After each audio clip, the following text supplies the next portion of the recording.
यांनी जे वक्तव्य केलं तर सातत्याने काँग्रेसकडून टीका केली जाते, आज आणि उद्या देशभर आंदोलनही केले जाते। असं आहे की पहिल्यांदा तर काँग्रेस पार्टीने या गोष्टीकरता माफी मागितली पाहिजे की अमित शहा यांचा अर्धवट व्हिडिओ ट्विट करून आणि त्याच्यावर त्यांनी संसदेचा वेळही खराब केला आणि आता जनतेचा वेळ देखील खराब करतायत।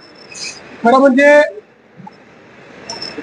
संसदेमध्ये बोलत असताना ज्या प्रकारे माननीय मोदीजींनी काँग्रेस पक्षाला एक्सपोज केलं आणि कशा प्रकारे भारतरत्न डॉक्टर बाबासाहेब आंबेडकरांना आणि भारतातल्या संविधानातल्या आरक्षणाला देखील नेहरूजींचा, इंदिराजींचा आणि संपूर्ण गांधी घराण्याचा वारंवार विरोध राहिलाय, हे पूर्ण पुराव्यासहित ज्यावेळेस जगासमोर मोदीजींनी आणलं, त्यामुळे काँग्रेस पार्टी अशा प्रकारे आता नाटक करण्याचं काम करते आहे।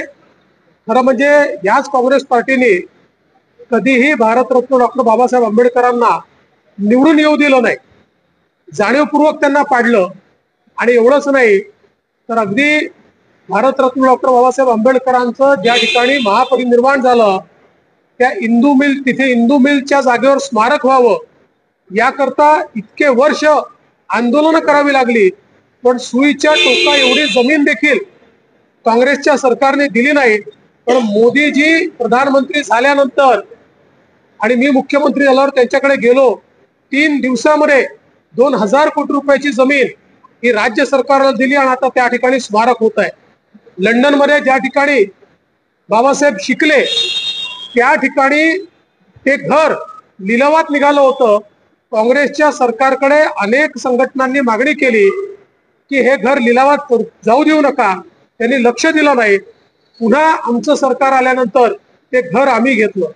महू असो, दीक्षाभूमी असो, अलीपूर रोड असो, प्रत्येक ठिकाणी भारतरत्न डॉक्टर बाबासाहेब आंबेडकरांच्या स्मृती जपण्याचं काम हे मोदी सरकारने आणि भाजपने केलेलं आहे। काँग्रेसला फक्त त्यांचं नाव वापरायचंय आणि त्यांचं नाव वापरून राजकारण करायचं आहे, मात्र कुठलाही सन्मान हा कधीही त्यांना काँग्रेसने दिलेला नाही, भारतरत्न देखील काँग्रेसने दिलेला नाही, हे या ठिकाणी स्पष्टपणे सांगू इच्छितो। देखिए, कांग्रेस पार्टी ने पहले तो इस बात की माफी मांगनी चाहिए कि गृह मंत्री अमित शाह जी का जो पूरा बयान था उसको आधा काटकर उन्होंने उस पर राजनीति की, संसद का भी समय उसमें खराब किया। अब जनता में भी झूठी बातें लेकर वो जा रहे हैं। परिस्थिति ऐसी है कि संसद में भाषण के दरमियान आदरणीय प्रधानमंत्री मोदी जी ने जिस प्रकार से कांग्रेस को एक्सपोज किया, कैसे कांग्रेस ने और नेहरू जी, इंदिरा जी, राजीव जी से लेकर सोनिया जी तक, राहुल जी तक, कैसे लगातार कांग्रेस पार्टी ने और उसके नेताओं ने संविधान का अपमान किया, आरक्षण को नकारा, ये सारे एविडेंसेस उन्होंने देने के बाद एक प्रकार से कांग्रेस बौखलाई और बौखलाहट में इस प्रकार का काम कांग्रेस कर रही है। ये वही कांग्रेस है जिसने लगातार भारत रत्न डॉक्टर बाबा साहेब आंबेडकर जी का अपमान किया है, उनको संसद में चुनकर भी आने नहीं दिया और लगातार उनको नीचा दिखाया। यहाँ तक कि जहां उनका महान परिनिर्वाण हुआ वहां पर उनका स्मारक बने, इसके लिए 20 साल आंदोलन करना पड़ा, लेकिन 1 इंच भी जमीन कांग्रेस सरकार ने नहीं दी।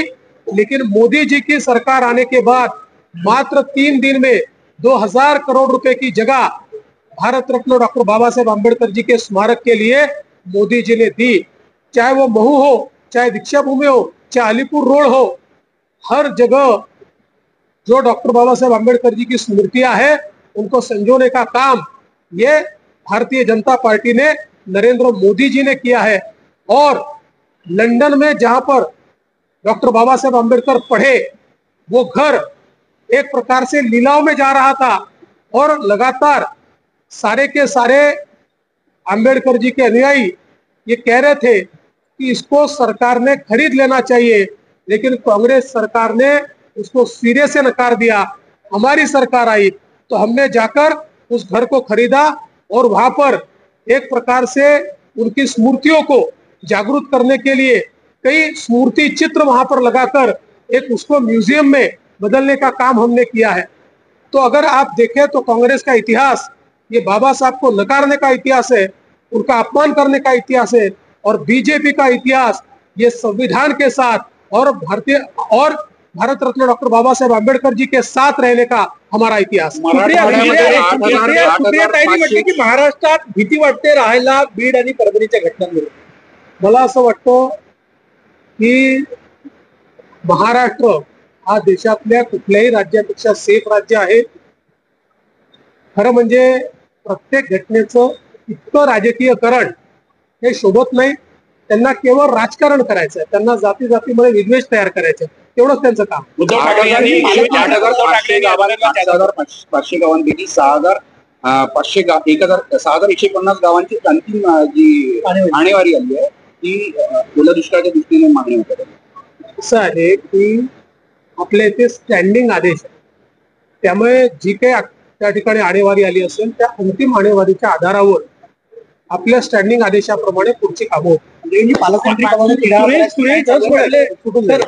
वाल्मिक कराडला अटक करा, गुन्हा दाखल करा आणि बीडचं पालकमंत्री पद तुम्ही घ्यावं असं आहे की बीडचं पालकमंत्री पद कोणी घ्यायचं या संदर्भात अजितदादा, मी आणि शिंदे साहेब आम्ही ठरवू।